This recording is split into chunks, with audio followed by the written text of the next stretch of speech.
मेरे प्रिय बच्चे, समय को अपना सारथी बनाकर जो मनुष्य मजबूत, स्पष्ट और शक्तिशाली, प्रभावशाली व्यक्तित्व को बनाने की चाह में लगता है, वह अपने जीवन में सभी प्रकार की परिस्थितियों से पार पाने में सक्षम हो जाता है।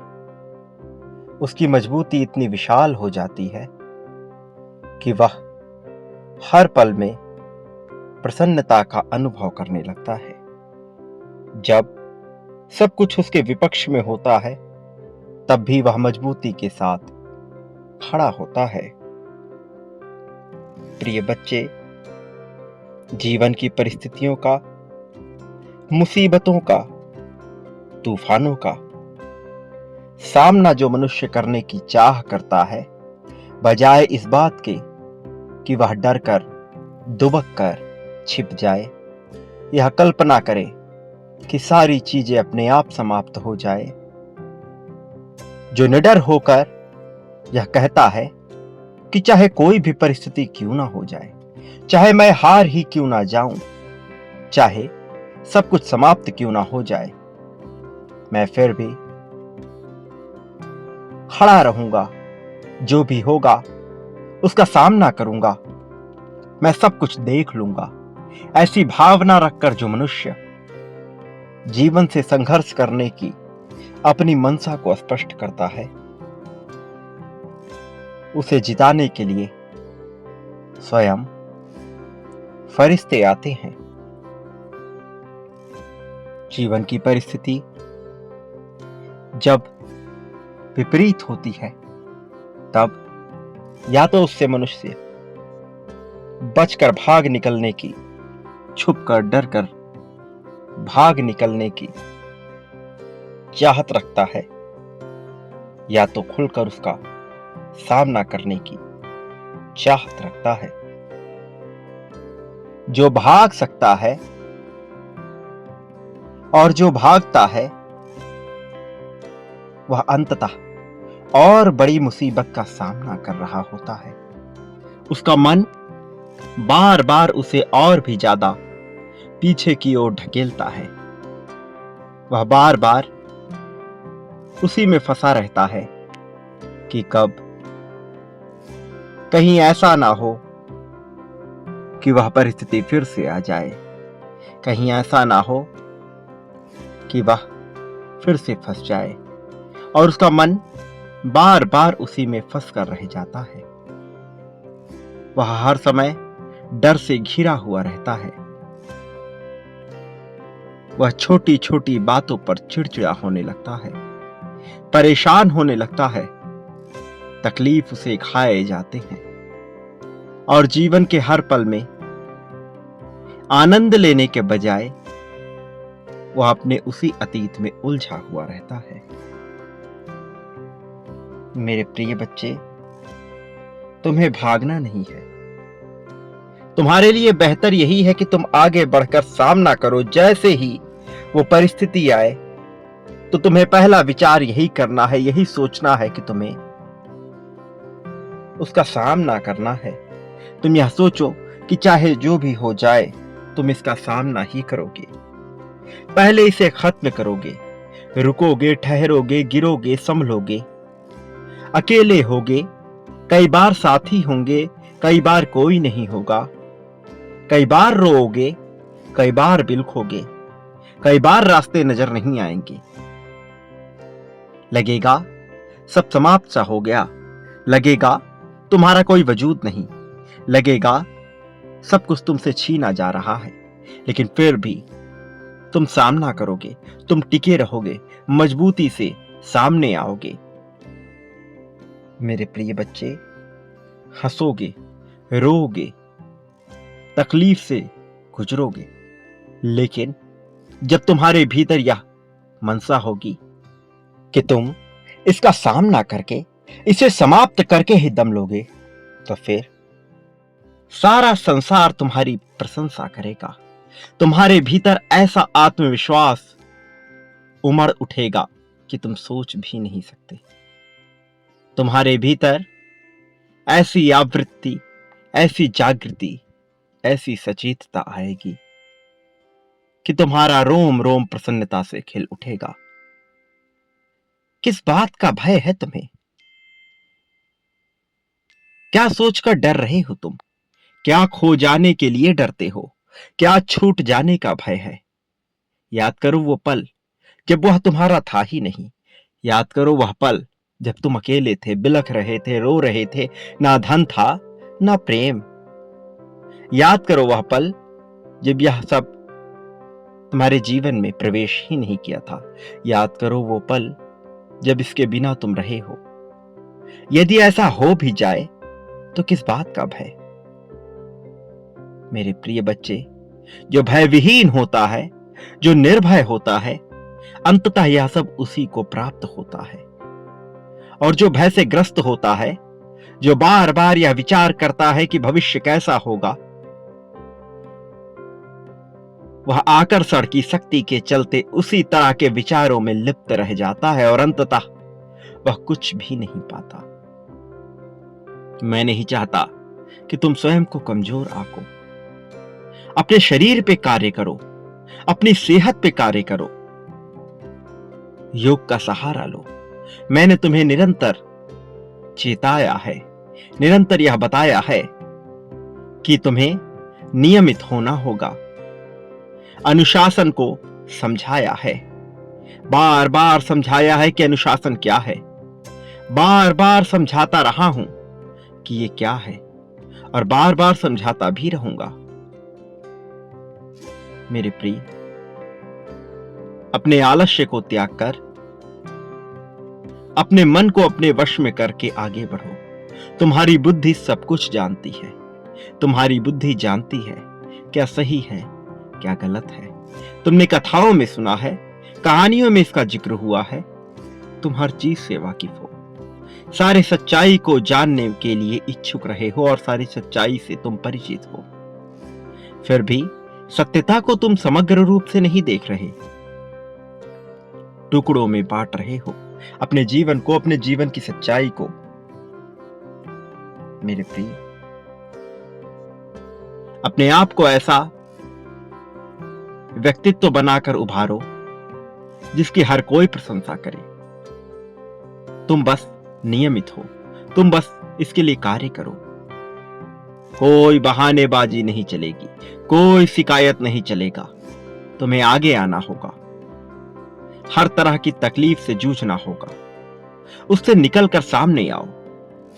मत डरो कि अंजाम क्या होगा। परिणाम की चिंता करना तुम्हारा ना तो कार्य है, ना ही व्यक्तित्व है।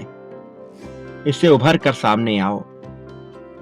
तुम्हारे जीवन को बदलने का कार्य प्रारंभ हो रहा है, लेकिन तुम्हारे व्यक्तित्व को बदलने का कार्य तो तुम्हें ही करना है। तुम्हारे भीतर जो भय बसा हुआ है, यही सारे दुखों का कारण है। जो खोने से तुम डर रहे हो, वो कभी तुम्हारा था ही नहीं। उपहार स्वरूप मिला है और उपहार कभी भी छीना जा सकता है। लेकिन जब मनुष्य अनासक्त होकर उसे खोने का भय अपने मन में नहीं लाता, तब वह चीज उससे और भी ज्यादा जुड़ जाती है। लेकिन जब मनुष्य खोने के भय से, आसक्ति से भर जाता है, तब हर चीज उससे धीरे धीरे कर दूर होती जाती है। मैं जानता हूं तुम्हारे भीतर कौन सी बातें चलती हैं। मैं यह भी जानता हूं कि तुम किस तरह के तकलीफ से गुजरते हो। लेकिन मैं तुमसे बार बार कहता हूं, चिंताग्रस्त मनुष्य का जीवन किसी योग्य नहीं होता। यदि तुम चिंता में ही पड़े रहोगे तो तुम्हारा जीवन व्यर्थ हो जाएगा, और व्यर्थ जीवन का वास्तव में कोई मूल्य नहीं है। ना ही मनुष्य, ना ही देवता, ना ही यक्षगण, ना ही राक्षस, ना ही कोई और जीव जंतु ऐसे व्यर्थ जीवन की कल्पना करते हैं, कामना करते हैं या प्रशंसा करते हैं। फरिश्ते उसी का साथ देते हैं जो अपने व्यक्तित्व को निखारना जानता है, जो मजबूत होना जानता है, जो केवल चाहत की मांग नहीं करता, जो देना जानता है, जो बांटना जानता है, जो क्रिया और कर्म के भेद को समझकर उसे संयुक्त करना जानता है। तुम्हारे सामने ऐसी कौन सी परिस्थिति आ सकती है जिससे तुम घबरा रहे हो? मेरे होते हुए, मेरे आशीर्वाद के होने के बावजूद यदि तुम घबरा रहे हो तो तुम्हारा विश्वास बिल्कुल भी मजबूत नहीं है, तो तुम्हारा विश्वास अडिग नहीं है, तुम्हारा विश्वास कमजोर है। और इसे कमजोर विश्वास वाले मनुष्य का साथ इस संसार में कौन दे सकता है? तुम्हें अपने विश्वास को मजबूत करना होगा, अपने समर्पण को प्रदर्शित करना होगा, तुम्हें दिखाना होगा कि तुम योग्य हो, तुम्हें दर्शाना होगा कि तुम्हारे लिए कार्य किया जाना चाहिए। मेरे प्रिय बच्चे, ये संसार उसी की प्रशंसा के गीत गाता है जो अपने व्यक्तित्व को निखारना जानता है। क्या हुआ यदि तकलीफ आई? क्या हुआ यदि कोई तुम्हारा साथ नहीं दे रहा? क्या हुआ यदि तुम हारे हुए हो? क्या हुआ यदि हर कोई तुम्हारा विरोध कर रहा है? क्या तुम्हें स्वयं पे विश्वास नहीं है? क्या तुम स्वयं को योग्य बनाने के लिए कार्य नहीं करोगे? क्या अपने सेहत को बेहतर कर अपने शरीर को मजबूत बनाने का कार्य नहीं करोगे? कार्य करो, कदम बढ़ाओ, अपने शरीर को मजबूत बनाओ। ये जीवन एक जंगल के समान है, ये संसार उस जंगल के समान है जिसमें यह पूछताछ नहीं होती कि तुम मजबूत हो अथवा नहीं, जिसमें यह पूछताछ नहीं होती कि तुम्हारा साथ दिया जाना चाहिए अथवा नहीं। ये जीवन रूपी जंगल हिंसा से भरा हुआ है। ये कब किसका जीवन समाप्त कर दे, कब किसको कमजोर कर दे, कोई नहीं जानता।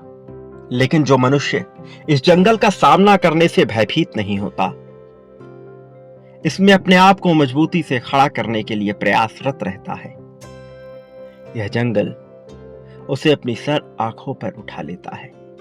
उसके व्यक्तित्व का गुणगान होने लगता है, चारों ओर उसका नाम फैलने लगता है, हर कोई उसकी प्रशंसा के गीत गाने लगता है। सबकी जुबान पर केवल उसका नाम होता है। वही उद्धारक होता है, वही पालन करता होता है। उसे अवसर मिलता है संसार की भलाई का, उसे अवसर मिलता है कुछ ऐसा कर गुजरने का कि उसका नाम सदा के लिए अमर हो जाए। उसे अवसर मिलता है उन सब के जीवन को उद्धार करने का जो उससे जुड़े हुए हैं, जो उसकी प्रशंसा के बोल गाते हैं। मेरे प्रिय बच्चे, यह अवसर तुम्हें मिल सकता है, यह अवसर तुम्हें मिलने वाला है। तुम योग्य हो, लेकिन तुम्हें अपने आप को मजबूती से खड़ा करना है, तुम्हें अपने आप को दर्शाना है, तुम्हें प्रदर्शित करना है कि यह सब कुछ तुम्हारे लिए किया ही जाना चाहिए। तुम ना केवल योग्य हो, बल्कि तुम ही उत्तराधिकार हो ईश्वर के उस गुणों का जो इस संसार में अब फैल जाना चाहिए। मेरे प्रिय बच्चे, मैं जानता हूं तुम्हारे दिल पर क्या बीतती है जब हर कोई तुम्हारे विरोध में आता है, जब लोग तुम्हें नीचे गिराने का प्रयास करते हैं। लेकिन क्या तुम अपने आप को इतना कमजोर मानते हो? क्या तुम अपने आप को ईश्वर से अलग मानते हो? क्या तुम अपने आप को इस नियति के योग्य नहीं समझते?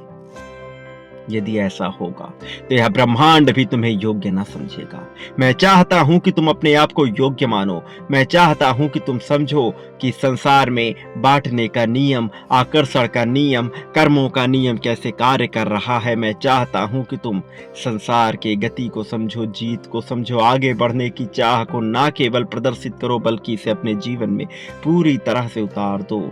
मेरे प्रिय, तुम्हारा उद्धार निश्चित है, तुम्हारा कल्याण निश्चित है, लेकिन तुम्हें अपने व्यक्तित्व को मजबूती से खड़ा करने की इस समय सर्वाधिक आवश्यकता है।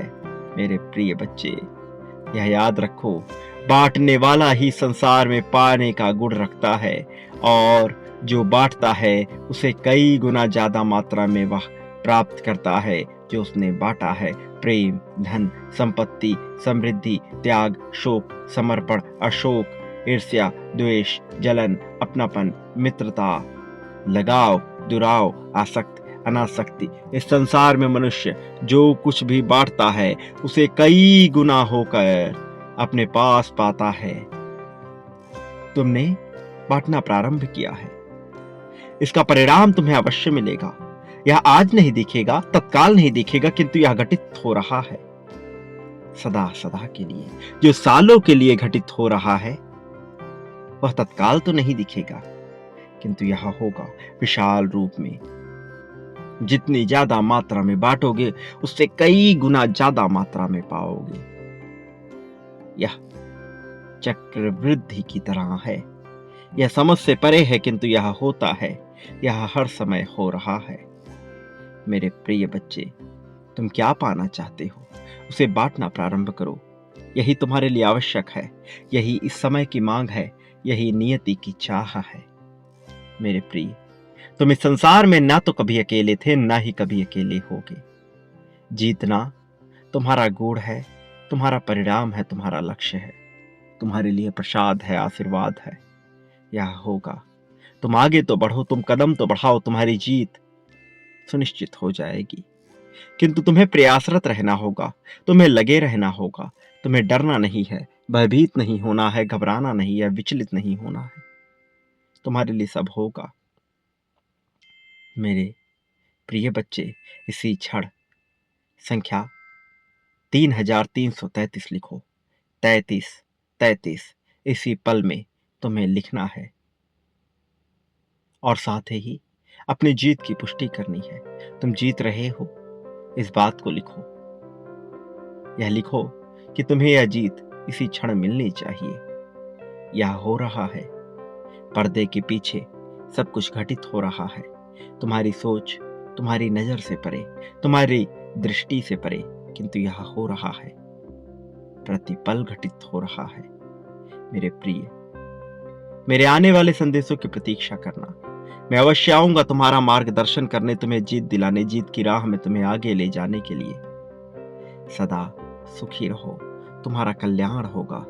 वास्तविक अर्थों में इस जीवन में अब तुम्हारी प्रगति होगी।